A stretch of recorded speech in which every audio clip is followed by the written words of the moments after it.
एका IPS अधिकाऱ्याचे वडील आपल्या जवळील शेवटची उरलेली 50 रुपयांची नोट आणि हातात एक पिशवी घेऊन श्यामलालजी भाजी मंडईत जाण्यासाठी निघाले. तेव्हा त्यांनी पत्नीला हाक मारली. माधवी, दार लावून घे, मी भाजी घेऊन येतो. पत्नी म्हणाली की ठीक आहे, पण कोथिंबीर आणि हिरवी मिरची आणायला मात्र विसरू नका. रस्त्यावर चालत असताना श्यामलालजींच्या मनात अनेक विचार येऊ लागतात. त्यांच्या मनात एक गोंधळाचं वातावरण निर्माण झालेलं होतं.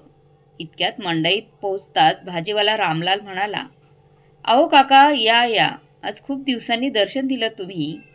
आधी तर रोजच भाजी घेण्यासाठी यायचा तुम्ही. श्यामलालजी थोडं हसून म्हणाले, हो रामू, ते पूर्वीचे दिवस होते. आता 2 म्हातारी लोक किती भाजी खाणार, आणि महागाई या वाढतच चाललेली आहे, तर उगाच कशाला खर्च करायचा. रामलालने मान हलवली आणि म्हणाला, काका, बरोबर आहे हो तुमचं. बरं सांगा, कोणकोणती भाजी देऊ तुम्हाला? थोडा विचार करत श्यामलालजी म्हणाले, अर्धा किलो बटाटे, अर्धा किलो कांदा आणि अर्धा किलो टोमॅटो दे, आणि थोडी कोथिंबीर टाकून दे. रामलालने हसून मान हलवली आणि भाजी भरायला सुरुवात केली. काका, सगळ्या भाज्यांसह कोथिंबीर आणि हिरवी मिरची टाकून 100 रुपये झाले, असे भाजीवाला रामू म्हणाला. श्यामलालजींनी संकोचून त्याच्याकडे पाहिले आणि आपल्या कुर्त्याच्या खिशातून 50 रुपयांची नोट काढून पुढे देत म्हणाले, रामू, असे कर, आता हे 50 रुपयांची नोटच ठेव. काय आहे ना, मी पैसे तर जास्तच घेऊन निघालो होतो, पण इथे येण्याआधी औषधे घ्यायला गेलो. औषधांच्या किमती इतक्या वाढल्या आहेत की उरलेले सगळे पैसे त्यातच गेले माझे.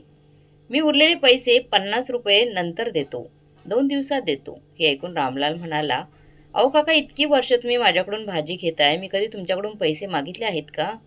तुमचं झालं की देऊन टाका, आत्तासाठी 50 रुपये पण ठेवा. श्यामलालजी म्हणाले, अरे नको रामू, मी येतोच 1-2 दिवसात. असे म्हणत श्यामलालजींनी भाजी घेतली आणि घराकडे निघाले. घरी पोहोचल्यावर माधवीबाईंनी विचारलं, अहो आलात का? हे काय अगदीच घामाने भिजलात तुम्ही? पायपीट केली का? श्यामलालजींनी हळूच मान हलवली. हे पाहून माधवीताई रागाने म्हणाली, तुम्हाला किती वेळा सांगितलं आहे की रिक्षा करून जा, पण ऐकायचं नावच नाही. आणि हे काय, तुम्ही तर भाजी आणायला गेले होते, फक्त बटाटे, टोमॅटो आणि कांदेच घेऊन आलात. त्यावर श्यामलालजी म्हणाले की काय करू माधवी, खिशात फक्त 50 रुपये होते. या भाज्याही 100 रुपयांच्या आहेत, अजून 50 रुपये देणं बाकी आहे. इज्जत वाचवण्यासाठी भाजीवाल्याला खोटं सांगावं लागलं की पैसे आणले होते, पण औषधांवर खर्च झाले. बोलायला मी एक IAS मुलाचा बाप आहे, पण खिशात 1-1.5 दमडी पण नाही. असं म्हणता म्हणता श्यामलालजींच्या डोळ्यात अश्रू उभे राहिले. तेव्हा माधवीबाईंनी त्यांच्या खांद्यावर हात ठेवत मायेने विचारले, पेन्शनचे पैसे संपले असतील तर आदित्यला फोन करून पैसे मागायचे ना पेन्शन येईपर्यंत. अजून पेन्शन यायला 2-3 दिवस आहेत. तेव्हा ते म्हणाले की पण माधवी, त्याला स्वतःहून ही गोष्ट समजायला हवी ना की त्याचे काही कर्तव्य आहे की आईबाबांबद्दल. मला तर दर महिन्याला पेन्शन म्हणून जे 20,000 रुपये मिळतात, त्यातून 10,000 रुपये लोनच्या हप्त्यातच जातात. ते लोन जे त्याच्या शिक्षणासाठी घेतले होते, आजपर्यंत फेडू शकलो नाही. एवढ्या कमी पैशात या मोठ्या शहरात राहणं अवघड झालंय. त्याच्या भविष्यासाठी आपण आपल्या इच्छा, स्वप्न सर्व त्यागली, पण आज तो आपल्या आईवडिलांना विसरून स्वतःचा बंगला बांधून थाटात राहतोय. माधवी, म्हातारपणी आपल्याला मुलांच्या आधाराची गरज नाही का? श्यामलालजींच्या मनातील तक्रारीचे शब्द बाहेर आले. ते ऐकून माधवीबाईंच्या मनातील दुःखही डोळ्यातून बाहेर येण्यास आतुर झाले होते. पण त्यांनी कसंबसं अश्रू लपवून चेहऱ्यावर एक मूक हसू ठेवून पतीची समजूत काढली. तुम्हाला ठाऊक आहेच की आजकालची मुलं त्यांच्या मर्जीने चालतात, वागतात. त्यांना त्यांचं आयुष्य त्यांच्या पद्धतीने जगायचं असतं. मुलं आनंदात असली की आईवडिलांना त्यातच समाधान मिळतं, मानावं लागतं. माधवीबाईंनी शांतपणे सांगितलं, बस माधवी, प्रत्येक वेळी मुलगा सून यांच्या चुका झाकून बसतेस तू. आजही तेच करत आहेस. श्यामलालजी वैतागून म्हणाले. माधवीबाई काही वेळ शांत राहिल्या, मग मृदू स्वभावाने म्हणाल्या, हो, तुमचं सगळं बरोबर आहे, पण मोठ्यांचं हेही म्हणणं आहे की जेव्हा काहीच हातात नसतं तेव्हा स्वतःला समजावण्यातच भलं असतं. माधवीबाईंनी श्यामलालजींच्या हातात मोबाईल दिला आणि म्हणाल्या, चला फोन लावा आपल्या मुलाला. आणि त्यांच्या शेजारी सोफ्यावर जाऊन बसल्या. श्यामलालजींनी फोन लावला. रिंग जात होती, पण कोणी फोन उचलत नव्हतं. काही रिप्लाय येत नव्हता. अनेकदा प्रयत्न केल्यावर शेवटी आदित्यने फोन उचलला. पण श्यामलालजी काही बोलण्याआधीच तो म्हणाला, बाबा, सध्या माझ्याकडे बिलकुल वेळ नाही हो. उद्या बोलतो मी तुमच्याशी, असं बोलून आदित्यने फोन ठेवला. माधवीबाई विचारतात, अहो काय झालं? त्याने फोन उचलला नाही का? तेव्हा ते म्हणाले की त्याने फोन उचलला, पण तुमच्या लाडक्या लेकाला माझ्यासाठी वेळ नाहीये फोनवर बोलायला. उद्या बोलू असं सांगून फोन ठेवला. माधवीबाई म्हणाले, असं काही नाही हो. मोठा अधिकारी आहे तो माझा मुलगा. कुठल्या तरी कामात व्यस्त असेल. चला मी तुमच्यासाठी चहा बनवते. असं म्हणत माधवीबाई स्वयंपाकघरात गेल्या. दुसऱ्या दिवशी श्यामलालजी आदित्यच्या फोनची वाट पाहत राहिले, पण फोन आला नाही. श्यामलालजी उदासपणे म्हणाले, असं काय कामात बुडाला आहे की आई वडिलांना एक फोन सुद्धा करू शकत नाही तो. त्याच वेळी त्याचा फोन वाजला. माधवीबाई म्हणाल्या, बघा आपला मुलगा इतका वाईट नाही जितका तुम्ही समजता. श्यामलालजी म्हणाले, अरे नाही, आदित्यचा फोन नाही, हा तर पवारांचा फोन आहे, आपले जुने शेजारी. त्यांनी फोन उचलला आणि दुसऱ्या बाजूने पवारांचा आवाज आला. पवारांनी विचारले की श्यामलालजी कसे आहात? तब्येत बरी आहे ना तुमची? हो हो, सगळं काही ठीक आहे, श्यामलालजी म्हणाले. सगळं ठीक असेल, सगळंच व्यवस्थित असेल तर कालच्या पार्टीला का नाही आलात तुम्ही? दोघंही श्यामलालजी आश्चर्याने म्हणाले. पार्टी? कसली पार्टी? पवार म्हणाले, अहो कमाल आहे तुमची. काल तुमच्या मुलाच्या आणि सुनेच्या लग्नाचा वाढदिवस होता. काय धमाल पार्टी ठेवली होती त्यांनी. हे ऐकून श्यामलालजींच्या जणू काही अंगातलं रक्तच गोठलं. त्यांचं पूर्ण शरीर थरथर कापत होतं. तेव्हा पवारांनी विचारलं, काय झालं श्यामलालजी, कुठं हरवलात? तेव्हा स्वतःला सावरत श्यामलालजी म्हणाले, अरे हो, मुलांनी तर बोलवलं होतं आम्हाला, पण माझं खूप डोकं दुखत होतं, त्यामुळे कुठे जायची इच्छाच झाली नाही. आणि तसं पाहिलं तर मला घरचं जेवणच आवडतं. पवार म्हणाले, खरं आहे श्यामलालजी, तुमचं आयुष्यभराचं कष्ट, तुमच्या त्यागामुळेच तुमचा मुलगा आज इतक्या मोठ्या उंचीवर पदावर पोहोचला आहे. आता तर त्याचं मोठमोठ्या लोकांमध्ये उठबस आहे आणि त्याला नोकरीतही अजून प्रमोशन मिळाले. पवार बोलतच होते आणि श्यामलालजी अश्रूंनी भरलेल्या डोळ्यांनी त्या सर्व गोष्टी ऐकत राहिले. पवारांशी बोलून झाल्यावर श्यामलालजींनी फोन ठेवून दिला. माधवीबाईंनी आश्चर्याने विचारले, आपण फोनवर असं खोटं का बोललात? तुम्हाला कधी झाली डोकेदुखी? श्यामलालजींनी एक खोल श्वास घेतला आणि म्हणाले, माधवी, काल आपल्या मुलाच्या आणि सुनबाईच्या लग्नाचा वाढदिवस होता. आपल्या अधिकारी मुलाने काल रात्री त्याच्या मित्रमंडळींना आणि ओळखीच्या लोकांना 5 स्टार हॉटेलमध्ये पार्टी दिली. बहुतेक त्या पार्टीमध्येच तो इतका व्यस्त होता की आपल्याशी बोलायलाही त्याला वेळ मिळाला नाही. हे ऐकून माधवीबाई म्हणाल्या, हो खरंच की, काल 3 ऑक्टोबर होता, मुलांच्या लग्नाचा वाढदिवस. आपण त्यांना विसरले हे मात्र खरं. कदाचित म्हणूनच ते आपल्यावर रागवले असतील. श्यामलालजी म्हणाले, अगं तू पण हद्द करतेस माधवी. आपण त्यांना शुभेच्छा दिल्या नाहीत म्हणून असं काही करणार का? ते सत्य हे आहे की त्यांच्या अधिकारी मित्र आणि मोठ्या लोकांमध्ये आपण उपस्थित राहिलो असतो तर कदाचित आपल्या मुलाचं आणि सुनेचं महत्त्व कमी झालं असतं. पवार सांगत होते की पार्टीला शहरातील मोठमोठी लोकं आली होती. तेव्हा मी हे म्हणणार, आमच्याच मुलानं आपल्या आईवडिलांना पार्टीसाठी निमंत्रणही दिलं नाही, असं कसं सांगणार मी त्यांना?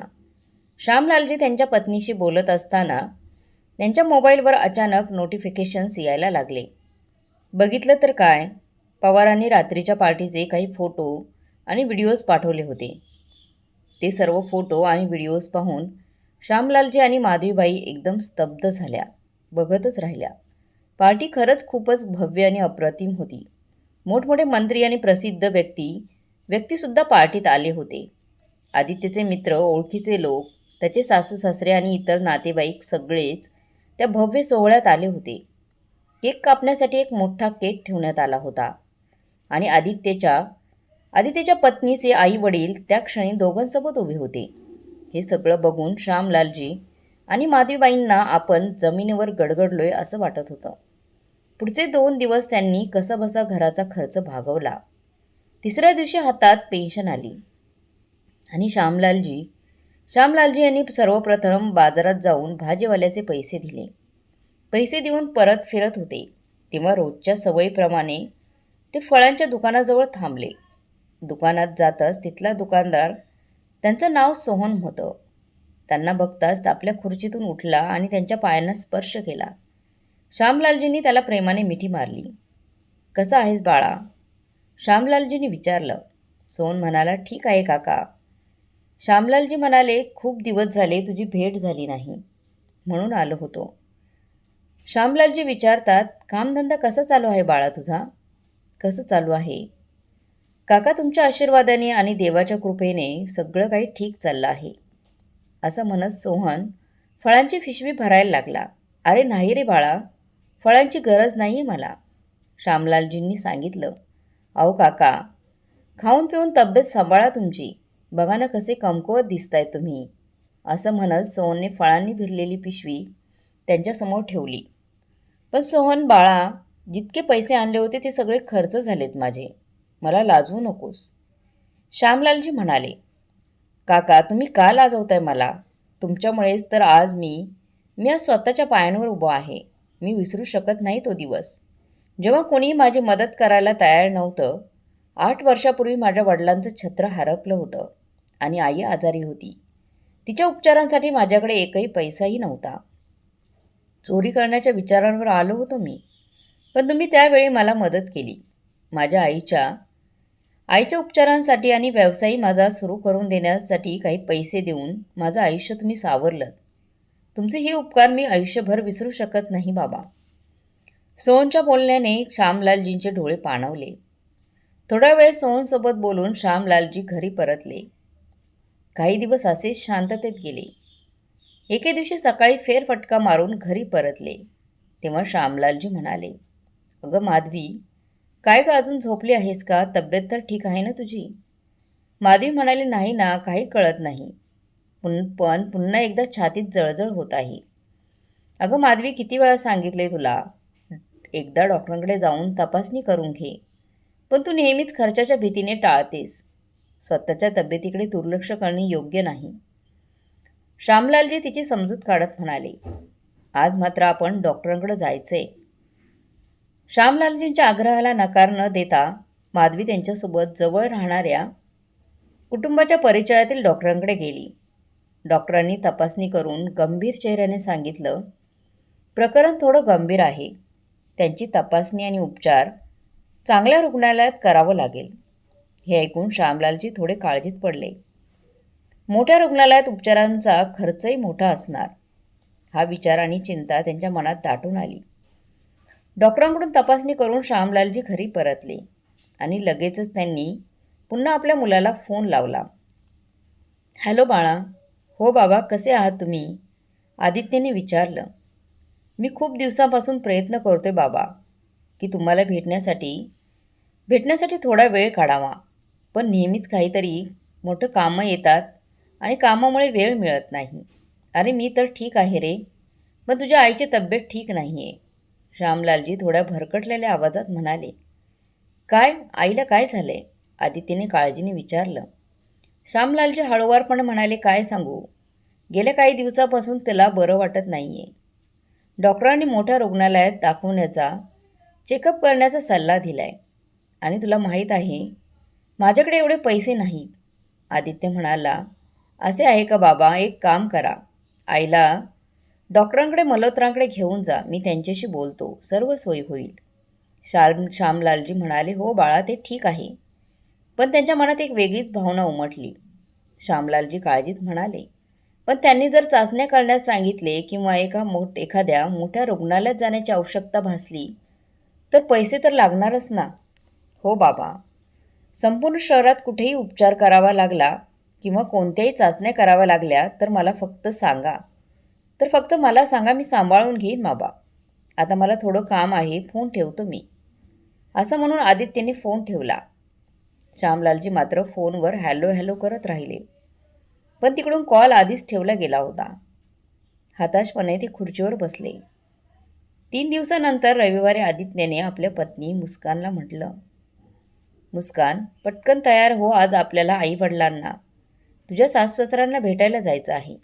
"काय? मी नाही जाणार त्या बस्तीमध्ये." "काहीतरीच बोलू नकोस." मुस्कान नाकावर चष्मा ठेवत म्हणाली. पण मुस्कान, आईची तब्येत ठीक नाही आहे. 3 दिवस झालेत वडिलांचा फोनही आला होता आणि त्यांना भेटायला जायचं आहे. शिवाय मी अजून त्यांना पैसेही पाठवले नाही आहेत. आदित्यने समजावून सांगितले. अरे ड्रायव्हरच्या हातून पैसे पाठवून दे ना त्यांच्याकडे. मला तिकडे जाण्याचा आग्रह करू नकोस. मुस्कान नाखुशीत म्हणाली. पण मुस्कान, आईचा हालचाल विचारायला, तिला भेटायला तर आपल्याला जायलाच पाहिजे ना. तेवढंच बरं झालं की त्यांनी पुन्हा फोन तरी नाही केला. नाहीतर माझ्याकडे तिथे जाण्यासाठी वेळ कुठे होता. आदित्यने निराशेने सांगितलं. हे ऐकून मुस्कान थोडी घाबरल्यासारखी झाली आणि म्हणाली, अरे हो, 2 दिवसांपूर्वी वडिलांचा फोन आला होता. माझ्या फोनवर आला होता. मी तुला फोन आलेला सांगायचं विसरलीस. तू हे कसं विसरलीस? आदित्यने थोडं चिडून तिला विचारलं. खरं तर त्यावेळी तू व्हिडिओ कॉन्फरन्समध्ये होतास रे, आणि ते तुझ्याशी बोलू इच्छित होते. मुस्कानने हळू आवाजात उत्तर दिलं. मी म्हटलं की मी नंतर बोलणं करून देईन. पण आदित्य, मला काही नाही वाटत की काही अशी चिंता करण्यासारी गोष्ट असेल. आदित्यने वेळ न दवडता आपल्या वडिलांना फोन लावला. पण फोन व्यस्त होता. मी आता तिथे जातो असं म्हणत आदित्य घाईघाईत बाहेर निघून गेला. काही वेळाने श्यामलालजींच्या घराबाहेर एक मोठी गाडी येऊन थांबली आणि आदित्य गाडीतून उतरून घरात आला. त्यावेळी त्याचे वडील एका मित्रासोबत बसलेले होते. घरात येताच आदित्यने दोघांच्या पाया पडला आणि आपल्या खिशातून पैसे काढून टेबलावर ठेवले. तिथेच ठेवलेल्या टेलिफोनकडे बघत थोडा राग व्यक्त करत तो म्हणाला, काय बाबा, मी तुम्हाला किती वेळा फोन केला, पण तुमचा फोन लागतच नाही. हे बघा, तुम्ही रिसिव्हर नीट ठेवला नाही. त्यावर त्याचे वडील म्हणाले, अरे बाळा, आणि मी सुद्धा तुला 2 दिवसापासून फोन करतो आहे. त्याचं काय आहे बाबा, काय सांगू किती व्यस्त होतो मी. तुमचा फोन आला तेव्हा मी मुख्यमंत्री साहेबांसोबत व्हिडिओ कॉलवर होतो. पण तुम्ही फोन का नाही केलात? त्यावर वडील म्हणाले, अरे बाळा, एकदा नाही, कमीत कमी 10 वेळा फोन लावला होता आणि सुनेच्या मोबाईलवर सुद्धा केला होता मी फोन. अहो बाबा, बघा, माझा मोबाईल नाही आला फोन. आदित्य म्हणाला, असं असेल की तिचा फोन बंद असेल. असू दे, ते जाऊ दे. चला बाबा, ही मिठाई खा. आता तुमच्या मुलाची प्रगती झाली आहे. मी कॅबिनेट सेक्रेटरी बनलो आहे. घ्या काका, तुम्ही सुद्धा खा. आई, पटकन बाहेर ये, तुझ्या आवडती मिठाई आणली आहे. खूप मोठी आनंदाची बातमी आहे. श्यामलालजी गंभीर आवाजात म्हणाले, राहू दे बाळा, तुझी आई आता या जगात नाही राहिली आहे. हे ऐकताच आदित्य आश्चर्याने त्यांच्या दिशेने बघू लागला. श्यामलालजी पुढे म्हणाले की फक्त तुझ्या निष्काळजीपणामुळे माझी माधवी मला कायमची सोडून गेली. त्यांच्या डोळ्यात पाणी तरळले. हे काय म्हणताय तुम्ही बाबा? आदित्य चित्कारला. त्याचवेळी श्यामलालजींचे मित्र भूषणजी म्हणाले, बाळा, तुझ्या वडिलांनी डॉक्टर मल्होत्रांकडे सल्ला घेतला होता. त्यांनी चांगल्या रुग्णालयात जाण्यास सांगितले. पण मोठ्या रुग्णालयात तुझ्या आईला पैसे भरल्याशिवाय दाखलही करून घेतले नाही. तुझा हा वृद्ध बाप त्यांच्यासमोर गयावया करत राहिला. पण त्यांनी पैसे भरल्याशिवाय उपचार सुरू करण्यास नकार दिला. हे ऐकताच आदित्य सुन्न झाला. तो आपल्या डोक्याला धरून जमिनीवर बसला. आज त्याच्या निष्काळजीपणामुळेच त्याची आई या जगातून निघून गेली होती. तो कापऱ्या स्वरात विचारू लागला, आणि आईच्या अंतिम संस्काराचं काय केलं बाबा? श्यामलालजी म्हणाले, अंतिम संस्कारही परवा करून झाले बाळा. हे ऐकताच रडत रडत आदित्य म्हणाला, तुम्ही मला सांगितलं नाही? असं का केलं तुम्ही? का केलं बाबा तुम्ही असं? आदित्यने निराश स्वरात विचारलं. बाळा, माझ्याजवळ इथे खूप लोक आहेत मदतीसाठी. तू आपल्या घरी जाऊ शकतोस. जर तू गरजेच्या वेळी इथे आला असतास तर आज माधवी आपल्या सोबत असती. आता इथून निघून जा, आणि हो, हे पैसेही घेऊन जा. आता मला ह्या पैशांची काहीच गरज नाही आहे. श्यामलालजी कटोतीने म्हणाले. उदास मनाने आदित्य आपल्या घरी परत आला. असं कसं करू शकता बाबा माझ्याशी? माझ्या आईच्या शेवटच्या दर्शनाला देखील मला येऊ दिलं नाही. आदित्यच्या या बोलण्यावर त्याची पत्नी मुस्कान म्हणाली, पण आदित्य बाबांनी इतक्या लवकर अंतिम संस्कार का केला? मुस्कान, जर तू फोन उचलला असता तर कदाचित हे घडलंच नसतं. हे बघ, तुझ्या फोनमध्ये 10 मिस कॉल्स आहेत. पण आदित्य, हे कॉल्स अनोळखी नंबरवरून आले होते. मला कसं कळणार की ते तुझ्या बाबांचे कॉल आहेत. 2 दिवसांनी आदित्यला त्यांच्या सासऱ्यांचा फोन आला. मुस्कानने फोन उचलला तर ते म्हणाले, बेटा पटकन टीव्ही चालू कर. पण काय झालं आहे बाबा? मुस्कानने विचारलं. जास्त प्रश्न विचारू नकोस मुस्कान, ताबडतोब न्यूज चॅनल लाव. मुस्कानने मग घाईघाईने टीव्ही चालू केला. समोर बातमी दिसत होती. अदालतने एक आज ऐतिहासिक निर्णय घेतला आहे. एका वृद्ध महिलेचा मृत्यू हृदयविकाराच्या झटक्याने झाल्यानंतर तिच्या नवऱ्याने आपल्या मुलावरच तिच्या मृत्यूचा आरोप लावला आहे आणि न्यायालयाने पोलिसांना FIR दाखल करण्याचा आदेश दिला आहे. आणि जेव्हा तुम्हाला हे कळाले की ज्याच्यावर हत्येचा आरोप लावला आहे तो दुसरा तिसरा कोणी नसून कॅबिनेट सेक्रेटरी आदित्य कुमार आहे, हे ऐकताच आदित्य आणि मुस्कानला धक्का बसला. त्यानंतर टीव्ही स्क्रीनवर श्यामलालजी दिसू लागले. तेव्हा एक पत्रकार मॅडमने विचारलं, सर, जर तुमच्या पत्नी माधवी यांचा मृत्यू हार्ट अटॅकने झाला तर तुम्ही आपल्या मुलावर हत्येचा आरोप कसा काय करू शकता? श्यामलालजी म्हणाले, बघा मॅडम, ही एक प्रकारे हत्याच आहे. माझ्या मुलाच्या निष्काळजीपणामुळेच माझ्या पत्नीचा मृत्यू झाला आहे. जर माझ्या पत्नीला योग्य वेळी उपचार मिळाले असते तर ती आज जिवंत असती. माझं म्हणणं आहे की आज अनेक वृद्ध लोक अशा समस्यांमधून जात आहेत आणि मी कोर्टाचा आभारी आहे की त्यांनी मला या समस्यांना समोर आणण्याची संधी दिली. मला पूर्ण विश्वास आहे की मला न्यायालयातून नक्की न्याय मिळेल. हे बघताच मुस्कानच्या पायाखालची जमीन सरकली आणि आदित्यला तर असे वाटले की त्याच्या अंगातून रक्तही शोषलं गेलं आहे. काही वेळानंतर श्यामलाल जेव्हा घरी परतले तेव्हा त्यांच्याकडे आदित्यचा फोन आला. हॅलो बाबा, तुम्ही आपल्या मुलासोबत असं कसं करू शकता? आदित्य संतापाने म्हणाला. श्यामलालजी शांतपणे म्हणाले, बाळा, आता फक्त कोर्टातच आपलं बोलणं होईल. असं म्हणत त्यांनी फोन ठेवून दिला. नंतर श्यामलालजी आपल्या आराम खुर्चीवर बसले. डोळे मिळताच त्यांच्या अश्रूंनी त्यांचे सुरकुतलेले गाल ओले झाले. हळूहळू IAS अधिकाऱ्यावर खटल्याची संपूर्ण बातमी शहरात आगीसारखी पसरली आणि याच कारणामुळे आदित्यला नोकरीतून काढून टाकण्यात आलं. केस कोर्टात गेल्यावर श्यामलालजींनी स्वतःचं केस लढण्याचा निर्णय घेतला. तरी मदतीसाठी एक वकील नेमला होता. कार्यवाही सुरू झाली. सर्वप्रथम श्यामलालजींनी आपल्या फॅमिली डॉक्टरांना बोलवलं आणि विचारलं, ज्या दिवशी माझ्या पत्नीला तुमच्याकडे तपासणीसाठी घेऊन आलो होतो त्या दिवशी काय काय घडलं होतं? कृपया सर्वांना सांगा. डॉक्टर म्हणाले, त्या दिवशी जेव्हा मी माधवीजींच्या तपासणी केल्या तेव्हा श्यामलालजींना सांगितलं होतं की त्यांना माइल्ड हार्ट अटॅक आला आहे आणि त्यांना एका चांगल्या रुग्णालयात दाखवण्याचा सल्ला दिला होता. पण श्यामलालजींकडे फी भरायला देखील पैसे नव्हते, त्यामुळे मी त्यांच्याकडून फी घेतली नाही. यावर श्यामलालजी म्हणाले, जज साहेब, आता तुम्हीच सांगा, जर माझ्याकडे डॉक्टरांची फी भरायलाही पैसे नव्हते तर मी माझ्या पत्नीचा उपचार चांगल्या रुग्णालयात कसा करणार होतो? यानंतर श्यामलालजींनी त्या रुग्णालयाच्या डॉक्टरांना बोलवलं जिथे ते आपल्या पत्नीला उपचारासाठी घेऊन गेले होते. श्यामलालजींनी जज साहेबांना सांगितलं, ही त्याच रुग्णालयातील डॉक्टर आहे जिथे मी माझ्या पत्नीला घेऊन गेलो होतो. नंतर त्या रुग्णालयाच्या डॉक्टरांनी कोर्टात साक्ष दिलं की जेव्हा श्यामलालजी आपल्या पत्नीला घेऊन आले होते तेव्हा त्यांच्याकडे उपचारासाठी पैसे नव्हते, त्यामुळे रुग्णालयाच्या नियमानुसार आम्ही उपचार सुरू करण्यास नकार दिला होता. डॉक्टर पुढे म्हणाले, श्यामलालजींनी मला एक सांगितलं होतं की त्यांचा मुलगा एक IAS अधिकारी आहे. मी त्यांना हेही सांगितलं होतं की दुसऱ्या दिवशी येऊन सगळी फी भरेन, पण रुग्णालयाच्या व्यवस्थापकांनी त्यांनी त्यांच्या मुलाशी बोलून पैसे मिळवण्यास सांगितले. ते बराच वेळ फोन रवत राहिले पण आदितीशी संपर्क साधू शकले नाहीत. श्यामलालजी म्हणाले, जज साहेब, त्या रात्री मी आदित्यला सतत फोन करत होतो पण त्याने एकदाही फोन उचलला नाही. शेवटी मी माझ्या सुनेला मुस्कानला फोन लावला. तिला सांगणारच होतो की परिस्थिती किती गंभीर आहे, पण तिने ऐकण्याआधीच फोन ठेवून दिला. जज साहेब, पैसे नसल्यामुळे कोणताही डॉक्टर माझ्या पत्नीचा उपचार करण्यास तयार नव्हता.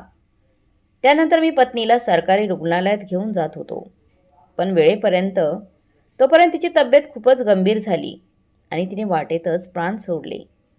हे ऐकल्यावर आदित्यच्या वकिलाने आपली दलील दिली. तो म्हणाला, श्यामलालजी, तुम्हाला त्याच रुग्णालयात थांबून आदित्यला पुन्हा फोन करत राहायला हवं होतं. काही वेळानंतर त्याने नक्कीच फोन उचलला असता. तुमच्या घाईमुळेच तुमच्या पत्नीचा मृत्यू झाला आहे. श्यामलालजी संतापून म्हणाले, अगदी चुकीचं आहे जज साहेब. तुम्ही डॉक्टरला विचारू शकता की मी किती वेळ तिथे थांबलो, किती वेळ माझ्या मुलाला मी फोन लावला. जेव्हा कुठूनच मदत मिळाली नाही तेव्हा मी शेवटी माझ्या पत्नीला सरकारी रुग्णालयात घेऊन जाण्याचा निर्णय घेतला होता. मला वाटले की असं केल्याने तिचा जीव वाचेल, पण नाही, तसं झालं नाही. पण मी जर तिथेच थांबलो असतो तर फक्त एवढंच झालं असतं की माझी पत्नी रस्त्यावर नव्हे तर रुग्णालयातच मरण पावली असती. श्यामलालजी म्हणाले. हे ऐकल्यानंतर जज साहेबांनी पुढील सुनावणीची तारीख निश्चित केली. सुनावणी संपल्यानंतर श्यामलालजी बाहेर आले. कोर्टातून बाहेर आले तेव्हा पत्रकार त्यांची मुलाखत घेण्यासाठी तयारीतच उभे होते. एक साधा माणूस असूनही श्यामलालजींनी कोर्टात दिलेल्या दलिलीसमोर मोठमोठे वकीलही नमले होते. पुढच्या तारखेला जज साहेबांनी विचारले, श्यामलालजी, तुम्हाला या केसद्वारे नक्की काय हवं आहे? कशासाठी तुम्ही ही केस केलेली आहे? श्यामलालजी म्हणाले, जज साहेब, मला 1.5 कोटी रुपयांची रक्कम हवी आहे. हे ऐकून जज साहेब म्हणाले, पण इतके पैसे का? श्यामलालजी म्हणाले, कारण आजपर्यंत मी माझ्या मुलावर जेवढे पैसे खर्च केले आहेत त्यांची एकूण रक्कम 1.5 कोटी होती. तेवढ्यात आदित्यचा वकील म्हणाला, मिस्टर श्याम, तुम्ही वेडे झाला आहात का? तुम्हाला माहीत आहे का की तुम्ही किती मोठी रक्कम मागत आहात? श्यामलालजी शांतपणे म्हणाले, जेव्हा आदित्य 5 वर्षांचा होता तेव्हा आम्हाला कळलं की त्याला हृदयाशी संबंधित खूप मोठा गंभीर आजार आहे. त्याचा उपचार फक्त ऑपरेशनद्वारे शक्य होतं, ज्यासाठी लाखो रुपये खर्च येणार होते. माझ्याकडे इतके पैसे नव्हते. त्यामुळे आम्ही आमच्या गावातली शेतीची जमीन विकली होती. जर आज ती जमीन माझ्याकडे असती तर तिच्या विक्रीतून मला लाखो नव्हे तर कोट्यावधी रुपये मिळाले असते. त्यामुळे मला माझ्या मुलाकडून त्या जमिनीची आजच्या किमतीतील रक्कम हवी आहे. तसेच मी माझ्या मुलाच्या शिक्षणासाठी केलेला खर्च देखील मला परत हवा आहे. आदित्यला IAS बनवण्याचे होते, परंतु त्यासाठी त्याला उत्तम कोचिंगची गरज होती, ज्याची फी इतकी महाग होती की मला ती परवडू शकत नव्हती. म्हणूनच त्याच्या शिक्षणासाठी मला लाखो रुपयांचं कर्ज घ्यावं लागलं होतं. त्या कर्जांच्या हप्त्यांची परतफेड मी आजपर्यंत करत आहे. आजही रिटायरमेंटच्या पैशातून ती हप्ते जात आहेत. साहेब, माझ्याकडे एवढी क्षमता नव्हती, पण माझी मर्यादा ओलांडून रात्रंदिवस कष्ट करून मी माझ्या मुलाला मोठं केलं. आणि आज जेव्हा तो IAS अधिकारी बनला तेव्हा आम्हाला जुन्या घरात सोडून तो आपल्या पत्नीसोबत आलिशान बंगल्यात राहतो आहे. त्यानंतर तो आमच्या सर्व जबाबदाऱ्या विसरला. तो आम्हालाही विसरला. आम्ही आपल्या एकुलत्या एका मुलाला भेटण्यासाठी आस लावून बसलेलो असायचो. हे सांगताना श्यामलालजींच्या डोळ्यात पाणी आलं. या सर्व गोष्टींमुळे माझी पत्नी गंभीर चिंतेत राहू लागली होती. चिंता तिला सतावत होती आणि कदाचित याच कारणामुळे तिला हृदयविकाराचा झटका आला असेल. श्यामलालजी भऱ्या आवाजात म्हणाले, जज साहेब, मुलं मोठी झाल्यावर जशी मोठी होतात आपल्या आयुष्यात इतकी व्यस्त होतात की स्वतःच्या आईवडिलांनाच ते विसरून जातात. ज्या आईवडिलांनी दिवस रात्र एक करून आपल्या मुलांना लहानाचं मोठं केलं, त्याच आईवडिलांच्या थकलेल्या आणि धुसर डोळ्यांनी मुलांचं एकदा दर्शनही घडण्याची आस लागून राहते. असो, ज्याच्यावर मी माझ्या श्रमाची कमाई खर्च केली, जर त्यालाच माझी कदर नसेल तर त्याने सगळे पैसे मला परत करावेत. श्यामलालजींची ही दलील ऐकून कोर्टातील सर्वांच्याच डोळ्यात पाणी आलं होतं. सुनावणी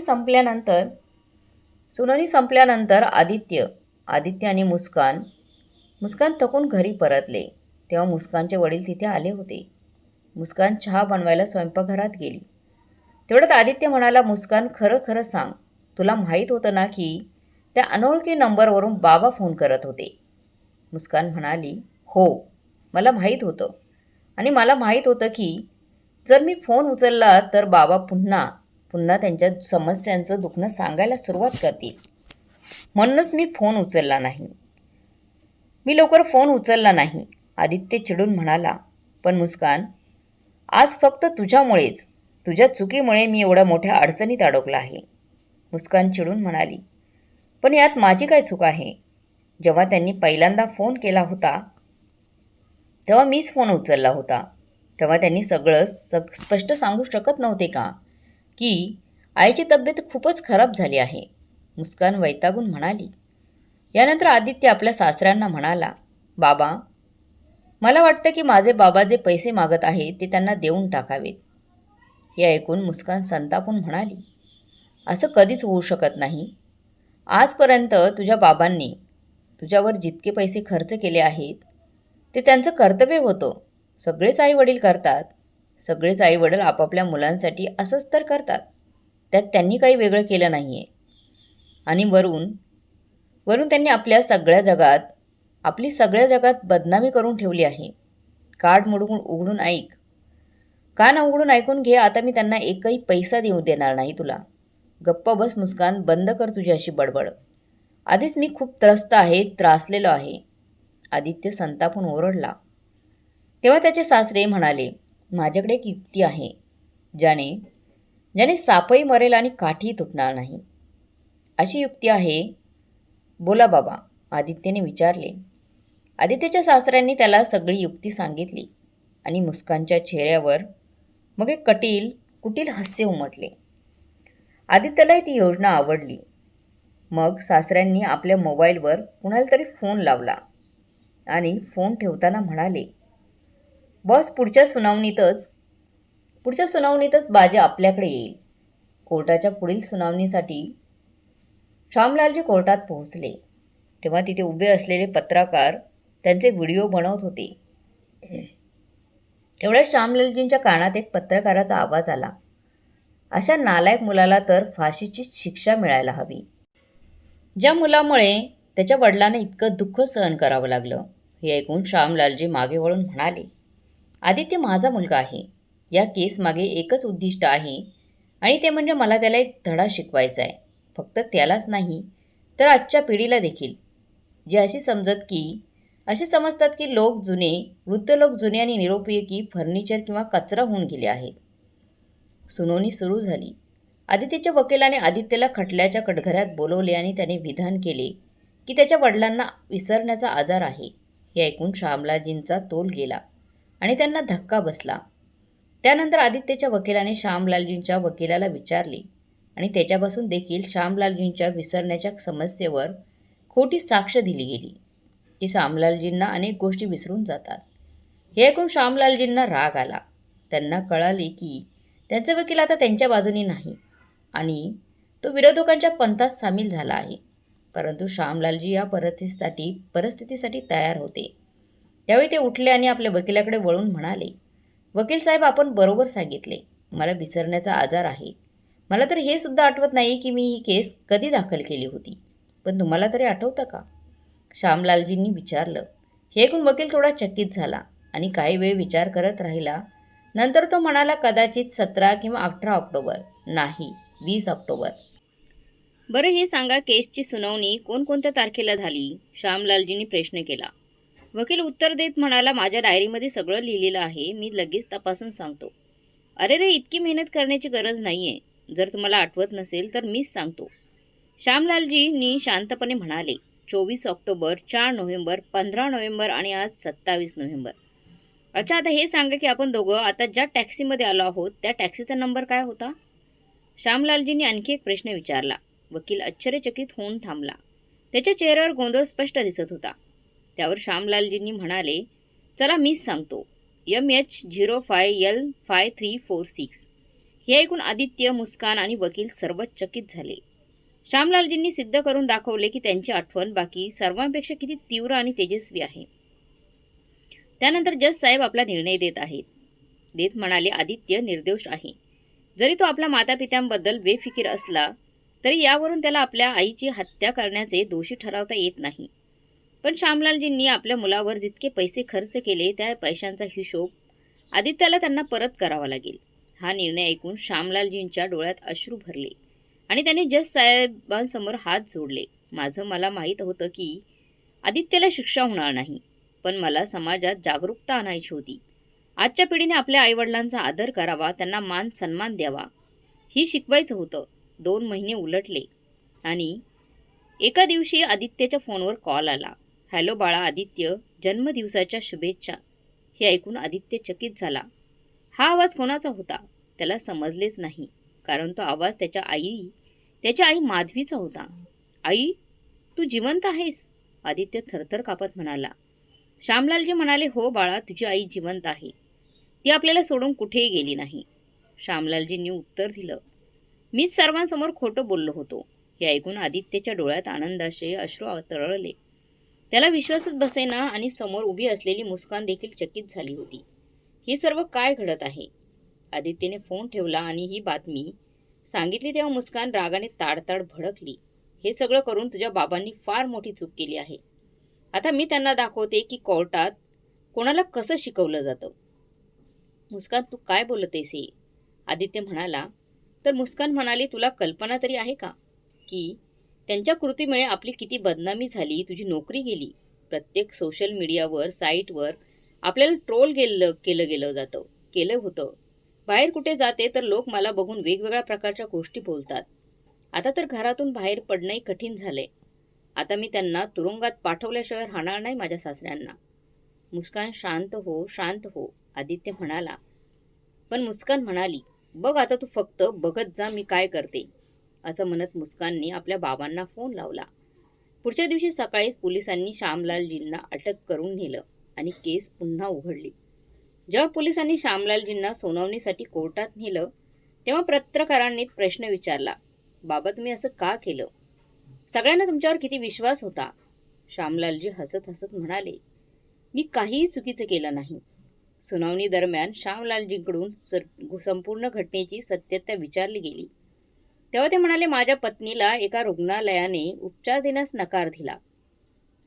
तेव्हा मी तिला रिक्षामधून दुसऱ्या रुग्णालयात घेऊन चाललो होतो. माधवी पूर्णपणे बेशुद्ध झाली होती आणि रस्त्यात मी सोहनला फोन केला. हा तोच सोहन आहे ज्याची मी वर्षापूर्वी थोडी मदत केली होती. तो लगेच मदतीसाठी तिथे आला. पण माझा स्वतःचा मुलगा जो माझ्या रक्ताचा होता त्याला माझ्या अडचणीची काही देणं घेणं नव्हतं. सोहनने ताबडतोब रुग्णालयात पैसे जमा केले आणि माधवीचा उपचार सुरू झाला. दुसऱ्या दिवशी तिला रुग्णालयातून सोडले तेव्हा मी तिला सोहनसोबत त्याच्या घरी पाठवलं. पण आदित्यवर मी अजूनही रागावलेलो होतो, कारण त्याच्या दुर्लक्षामुळे, केवळ एक फोन न उचलल्यामुळे त्याच्या आईचा जीवही जाऊ शकला असता. त्याला धडा शिकवण्यासाठी मी एक खोटं मृत्यू प्रमाणपत्र बनवून त्याच्या विरोधात केस फाईल केली. ही सगळी गोष्ट ऐकून मुस्कान रागाने चवताळली आणि म्हणाली, पहा जज साहेब, सगळं स्पष्ट झालं आहे. हे लोक आपल्या स्वतःच्या मुलगा सुनेबद्दल इतकी द्वेषभावना ठेवतात की त्यांनी शहरात त्यांची प्रतिष्ठा मलिन करून टाकली आहे. आपणास विनंती आहे जज साहेब की त्यांना कठोरात कठोर शिक्षा द्यावी आणि खोटं बोलून त्यांनी जे पैसे घेतले आहे त्याचा हिशोब लावावा. मुस्कान म्हणाले, आम्हाला त्या पैशांसह व्याजासह परत मिळायला हवं. कोर्टात बसवलेले माधवजी या सगळ्या गोष्टी ऐकून आता शांत राहू शकल्या नाहीत आणि कटघरात येऊन बोलू लागल्या. आमचा मुलगा आदित्य आमच्या लग्नाच्या 5 वर्षांनी जन्माला आला. त्याला मिळवण्यासाठी मी किती उपवास केले, किती ठेवले उपवास, किती पूजा केली. त्यानंतर देवाने आमचं ऐकलं आणि त्या मुलाला, ज्याला आम्ही इतक्या प्रार्थने मिळवलं, इतक्या प्रेमाने वाढवलं, स्वतःच्या पायावर उभं केलं, त्याच्यावर आम्ही कसं काय द्वेष करणार? आमचा मुलगा अधिकारी झाला, आम्हाला सोडून वेगळा राहू लागला, पण तरी आमचे प्रेम त्याच्यासाठी कमी झालं नाही. हे ऐकून आदित्यच्या डोळ्यात अश्रू दाटून आले.